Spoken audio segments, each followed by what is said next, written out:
Ekranda bir sıkıntı yok inşallah.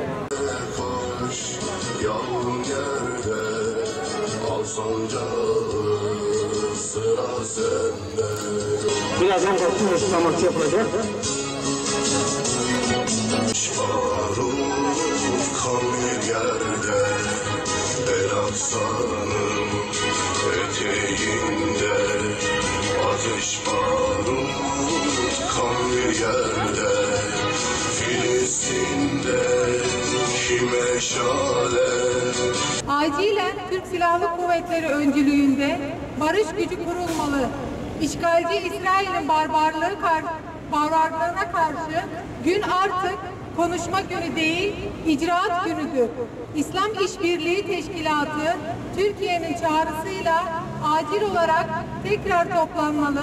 Filistin Devleti'nin talebiyle Filistin Devleti'nin başkenti Kudüs'e yapılan saldırıları sonlandırmak üzere Türk Silahlı Kuvvetleri öncülüğünde bir barış gücü oluşturulmalıdır. İsrail işgali ve vahşetine dünya sessiz kalmıştır. İslam alemi olarak sadece boş laf yerine artık fiili olarak harekete geçilmesi gerekmektedir. Siyonizmin korkusu, Müslümanlar ordusu. Siyonizmin korkusu, Müslümanlar ordusu. Siyonizmin korkusu, Müslümanlar ordusu. Siyonizmin korkusu, Müslümanlar ordusu. Gün namusumuza, Mescid-i Aksa'ya sahip çıkma günüdür. Harem-i Şerif ve Mescid-i Nebevi'den sonra üçüncü mescidimiz ve ilk kıblemiz Mescid-i Aksa yine Siyonist tecavüzle, yine bir Siyonist terörle karşı karşıyadır. Mübarek Ramazan ayında Mescid-i Aksa'ya baskın düzenleyen İsrail polisi resmen terör estiriyor. Çok daha acı bir tablo ise Gazze'de yaşandı. İsrail'in Gazze'ye yaptığı füze saldırılarında aralarında çocukların da olduğu yüzlerce kişi şehit oldu. Mescid-i Aksa'ya Filistinli Müslümanlara yönelik şiddetli saldırılar artarak devam ediyor.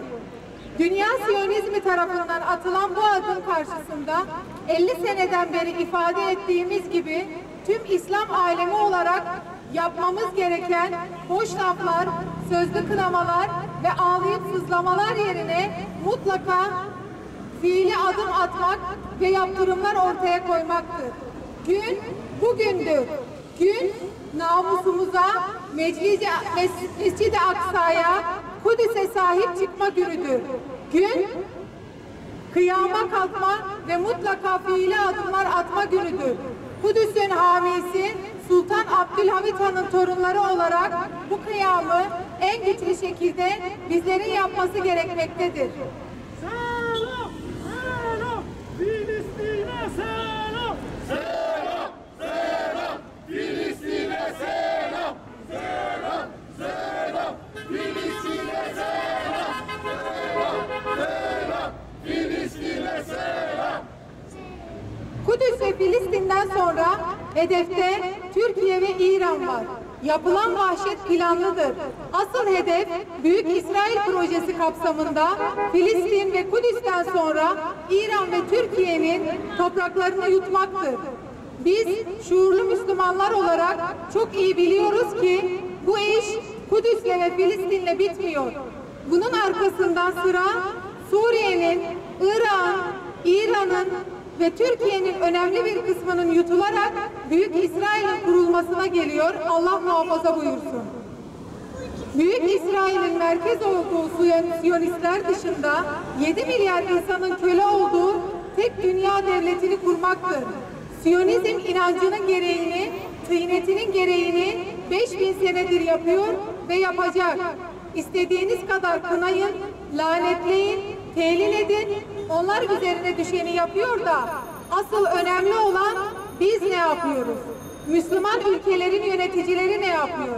1948'de İsrail'in kurulmasından bu yana habire toplantılar yapılıyor. Toplan, konuş, en sonunda da bir bildiri yayınla, bu olayları kınıyoruz, lanetliyoruz deyip dağıl. Sen istediğin kadar kına, istediğin kadar lanetle, adamlar adım adım hedefe yürüyor. Gün konuşma günü değil, yapma günüdür. Artık adım atma vakti geldi de geçiyor. Tekbir! Allahu Ekber! Tekbir! Allahu Ekber! Tekbir! Allahu Ekber! Birleşmiş Milletler 29 Kasım 2012 tarihinde yapılan oylamayla Filistin'in uluslararası statüsü devlet olarak tanınmış, dünyada da 150'ye yakın devlet bunu kabul etmiştir. İslam İşbirliği Teşkilatı ise 13 Aralık 2017 tarihinde İstanbul'da gerçekleştirdiği olağanüstü liderler zirvesinde Filistin devletinin başkentinin İsrail tarafından işgal altında tutulan Kudüs olduğunu tüm dünyaya deklare etmişti. Bu iki karardan hareketle Filistin devletinin başkentine yapılan saldırıları sonlandırmak üzere İslam İşbirliği Teşkilatı üyelerinin katılımıyla bir barış gücü oluşturulmalıdır. Bağımsız devletlerin kendi topraklarına yabancı güçleri davet etmesi uluslararası bir haktır ve bu hak Filistin devleti tarafından acilen kullanılmalıdır.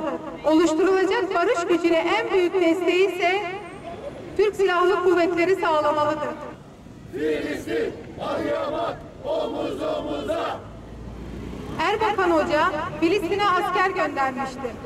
Bu adım daha önce merhum Erbakan hocamız tarafından atıldı. 54. hükümet döneminde Türkiye, Filistin devletinin talebiyle El Halil kentini korumak üzere Filistin'e asker gönderdi. Siyonizm karşısında laf değil, icraat konuşur. Bu icraatları da kuvvet ve kudret sahibi ABD ve İsrail değil, Cenab-ı Allah'tır diyenler gerçekleştirebilir. Bu adımlar bugün atılmazsa yarın yeniden Refah Partisi iktidarında mutlaka atılacaktır.